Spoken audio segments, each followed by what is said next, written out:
विधानसभा निवडणुकीला डिसेंबरचा मुहूर्त मिळणार का असा सवाल उपस्थित होतोय। कारण अजित पवारांनी तसे संकेत दिले होते तर डिसेंबरच्या पहिल्या किंवा दुसऱ्या आठवड्यामध्ये ही निवडणूक लागण्याची शक्यता आहे। लाडकी बहीणसाठी विधानसभा निवडणूक लांबणीवर गेल्याची चर्चा आहे। लाडकी बहीण योजनेचे पैसे 5 महिने आपण महिलांना देणार आणि या 5 महिन्याचे 7,500 रुपये तुम्हाला तुमच्या खात्यामध्ये मिळणार असं काही दिवसांपूर्वीच उपमुख्यमंत्री अजित पवार म्हणाले होते। आणि त्यानंतर आता ही महत्त्वाची माहिती समोर येते। त्यानुसार राज्यातील विधानसभेची निवडणूक डिसेंबरमध्ये होण्याची शक्यता आहे। महाराष्ट्रामध्ये विधानसभा निवडणूक दिवाळीनंतर घेतली जाईल असे संकेत केंद्रीय निवडणूक आयोगाने दिले असले तरी प्रत्यक्षात ही निवडणूक डिसेंबरच्या पहिल्या किंवा दुसऱ्या आठवड्यात होण्याची शक्यता वर्तवली जाते।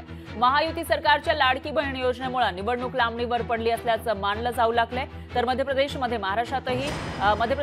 प्रमाणेच महाराष्ट्रात सुद्धा लाडकी बहीण योजनेअंतर्गत महिलांना दरमहा 1,500 रुपये दिले जाऊ लागले। योजनेमध्ये 2 हप्ते एकत्रितपणे काही दिवसांपूर्वी लाभार्थींच्या खात्यामध्ये जमा झाले आहेत। मात्र विधानसभा निवडणुकीमध्ये महिला मतदारांची अधिकाधिक मतं मिळवायची असतील तर योजना जास्तीत जास्त महिलांपर्यंत पोहोचवणं गरजेचं आहे। तसंच योजनेचे आणखी किमान 2 ते 3 हप्ते तरी महिलांच्या बँक खात्यामध्ये जमा होणं आवश्यक आहे।